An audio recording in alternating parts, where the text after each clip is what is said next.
Bienvenidos a su espacio de entrevista con Respira Libre, nuestra sección de salud. Y estamos hoy con la doctora Criselis Gómez. Vamos a hablar, siempre bienvenida en nuestro programa, es gastroenteróloga venezolana, y vamos a hablar acerca de las manifestaciones gastroenterológicas del COVID y sus secuelas.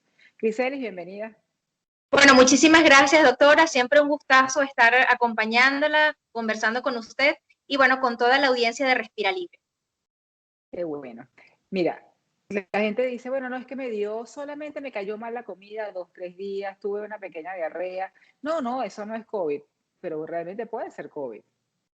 Así es, lo que ya se conoce con exactitud y por supuesto, con evidencia científica y en casuística, por supuesto, no solamente en China, sino acá en nuestro país lo hemos visto, que la vía digestiva o el sistema gastrointestinal representa una vía alternativa de contagio, no solamente de contagio, sino de afectación. Quiere decir que los pacientes pueden cursar con manifestaciones gastrointestinales precedidas a los síntomas respiratorios o incluso solamente presentar síntomas gastrointestinales como náuseas, vómitos, dolor abdominal, pérdida del apetito y ser parte de un síndrome de COVID o SARS-CoV-2.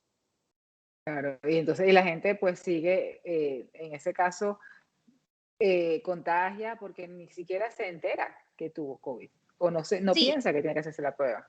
es así, y de hecho forma parte de esa alerta epidemiológica, porque en los pacientes que hacen sintomatología gastrointestinal, como los que ya hablábamos, como náuseas, diarreas acuosas, la pérdida del apetito, son esos pacientes que debemos estar pendientes los facultativos, sea médico internista, sea gastroenterólogo, porque siempre acuden, por supuesto, con el gastroenterólogo Claro. para hacer ese cercado sanitario y de que este Y si paciente. no acuden, y si lo pasan en la casa es peor. Bueno, porque posteriormente a los días pueden comenzar la sintomatología respiratoria. Entonces, si nosotros atacamos a este paciente o instauramos un tratamiento oportuno, pues la evolución va a ser mejor, ¿no?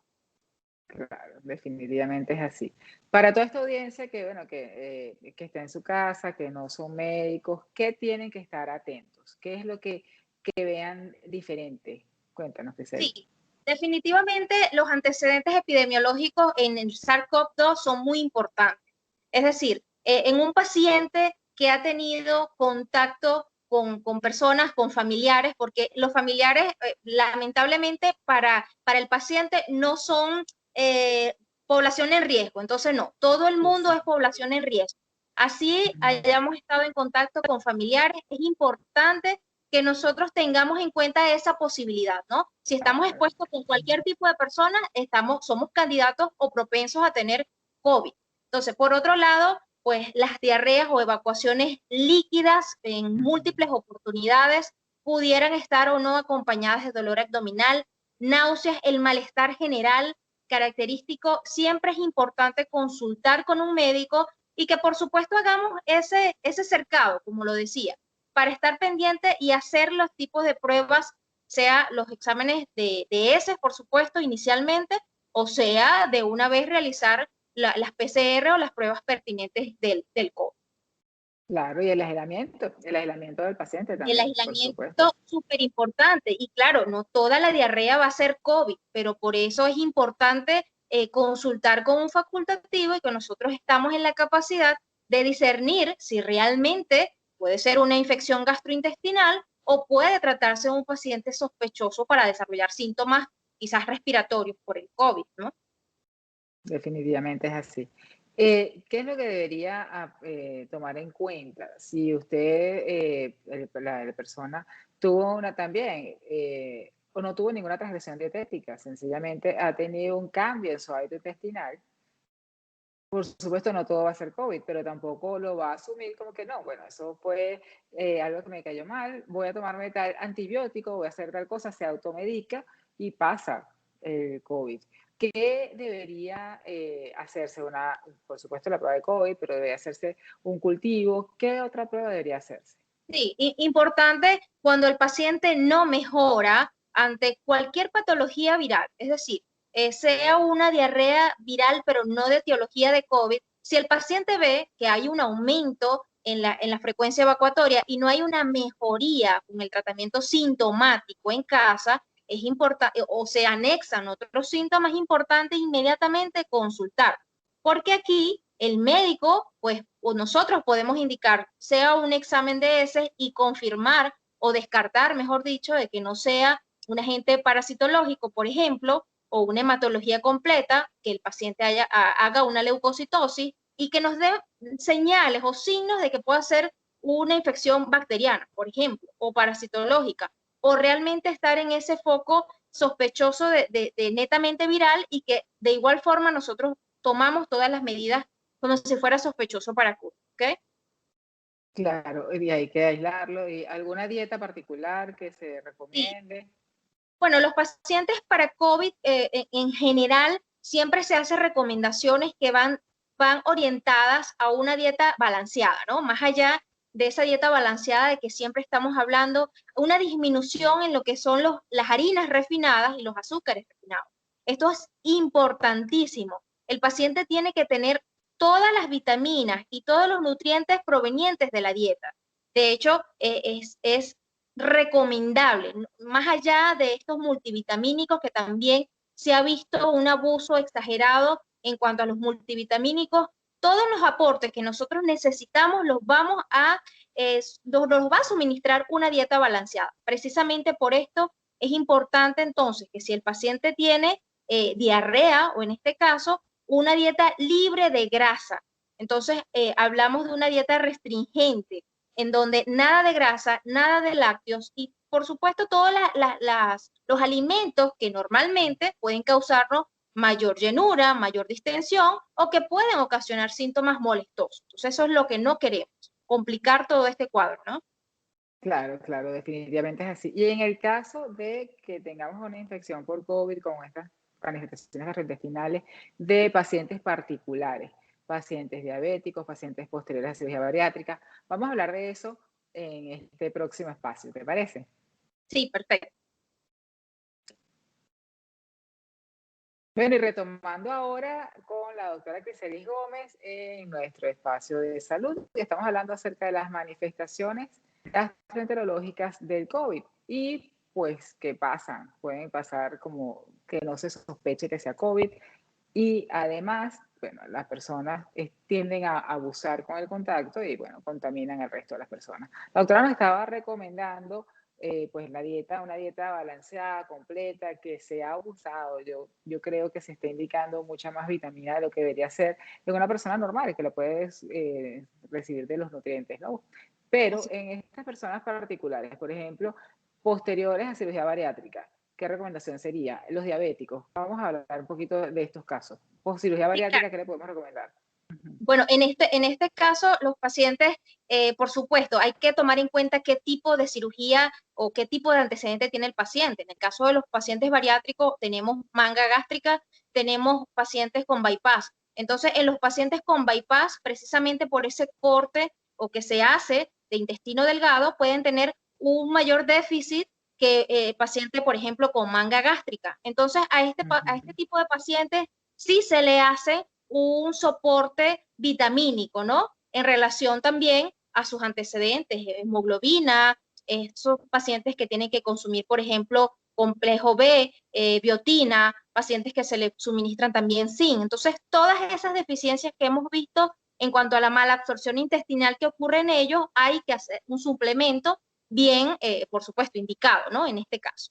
En los pacientes diabéticos, pues siempre va a estar orientada al tema de los carbohidratos, que es bien conocido, y al tema de los azúcares. Esto entra muy bien aquí en estos pacientes, pero más allá de todas estas recomendaciones es importante individualizar al paciente, porque hay pacientes que vemos con COVID que hacen trastornos hidroelectrolíticos, entonces hay que mejorar sodio, hay que mejorar potasio. Entonces, básicamente, Y en el caso de los diabéticos también a lo mejor tienden a mayor trastorno del electrolítico, se descompensa mucho más fácil. sí, por supuesto. Y vemos entonces que el paciente instauramos un tratamiento bien particular, ¿no? Aquel paciente hipertenso o diabético que tiene mayor predisposición a hacer otro tipo de complicaciones. Entonces tenemos la cetoacidosis, un estado hiperosmolar. Entonces estos pacientes requieren un aporte nutricional más importante, sobre todo si están hospitalizados, ¿no? Que ya el manejo es netamente en la clínica o intrahospitalario. De los pacientes que están en casa, siempre es importante hacer un esquema nutricional individualizado. Esto es lo que yo siempre le digo a mis pacientes. Perfecto, es así. Definitivamente tenemos que tener esto en consideración. Y una cosa, ¿qué sugerencia o qué le podemos decir a la gente que nos está viendo con respecto a cualquier duda que tengan? Mira, si tienen duda de que realmente están teniendo pues, una diarrea por COVID o si les duró un solo día y luego se normalizaron, pueden y después no tienen más nada y como a los 4 o 5 días que tienen un poco de fiebre, pudo haber sido el inicio, o sea, tienen que estar muy atentos a todos los síntomas. Sí, básicamente eso que usted comenta, doctora, que los síntomas gastrointestinales sean un signo de alarma, es decir, no de desesperación ni paranoia, no, eso no es lo que se quiere. Sí, por el contrario, lo que necesitamos es que el paciente esté muy atento, que mejore su alimentación en este tiempo y que pues consulte a un facultativo cercano que a la hora de hacer otra manifestación, por supuesto, podamos nosotros instaurar un tratamiento oportuno. En este caso, si hay una diarrea, podemos instaurar perfectamente un tratamiento sintomático, sea a base de probióticos, sea a base de una alimentación, como les decía, un poco más sana, ¿no? Del que normalmente se puede tener. Disminuir las harinas, disminuir las frituras, por ejemplo, los deliveries, que también hemos visto un incremento importante de la comida chatarra, por así llamarlo, y que por supuesto es rica en sal y en grasas. Entonces, este tipo de paciente es el que debe consultar inicialmente un tratamiento sintomático y estar alerta ante cualquier síntoma respiratorio. Definitivamente es así. Sus redes sociales para que le consulten cualquier eventualidad, Bueno, cualquier sí, parte, claro. usted puede consultar a la doctora Griseli. Por supuesto que sí, me pueden ubicar en mi Instagram como Gastro Piso Salud, en otras redes sociales como Facebook, por ejemplo, como la doctora Criselis Gómez Bolívar, y en Twitter también me pueden ubicar como Gastrosalud 2. Importante también recordar que no solamente las manifestaciones gastrointestinales del COVID, sino que recuerden que también hay manifestaciones secuelares en la esfera gastrointestinal y sobre todo los pacientes que Ah, no, sí, no presentaron. vamos a aguantarnos un poquito de esta despedida porque necesitamos hablar de las secuelas, cómo Sí, estamos ok, quedando. dígame usted. Claro, claro. Sí, No, no, sí, sí, seguimos con las secuelas. sí, claro, es importante el tema de las secuelas porque, es decir, se ha visto ya en estudios científicos y que, bueno, por China, por supuesto, tenemos evidencia de que el paciente que no hace sintomatología gastrointestinal en el contagio con COVID puede hacer secuelas gastrointestinales y eso se habla de un 45% y en un tiempo de 90 días, o sea, del mes de ¿Cuáles son egreso. esas secuelas, Griseli? Mira, las secuelas principales, doctora, se ha visto náuseas, se ha visto reflujo ácido o la acidez Mm, principalmente y la pérdida del apetito.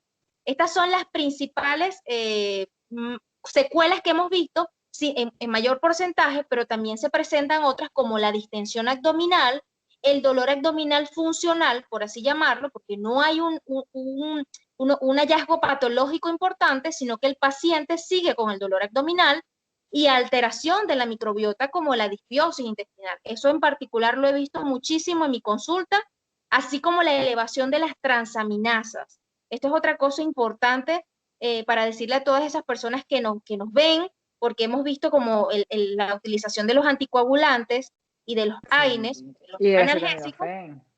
Perfecto, exactamente. Entonces, me han llegado cantidad de pacientes con elevación de las transaminasas por COVID. Y esto es importante también, y por la automedicación incluso. Claro, con respecto a lo que estabas hablando del reflujo ácido, nosotros hemos visto mucho en Respira Libre disfonías, pacientes que quedan con una secuela de disfonía precisamente por el reflujo.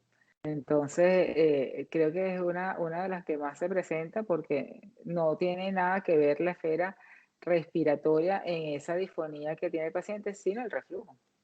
Exacto. Entonces, definitivamente todas estas secuelas también Ok. son importantes y que nos siguen llegando ahorita en estos pacientes de 3 meses, 4 meses ya superado el COVID. ¿Ok?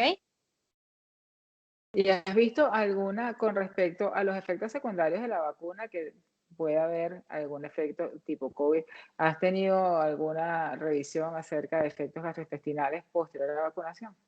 No, en mi, digamos, en mi práctica privada no les he tenido, sí he tenido colegas cercanos que han tenido manifestaciones, pero más allá de la esfera gastrointestinal, simplemente ha sido malestar general y algunos una cefalea persistente no mayor a 48 horas. Eso es realmente lo que he visto Y que no hay en las revisiones, no era por pura curiosidad. Bueno, netamente era curiosidad.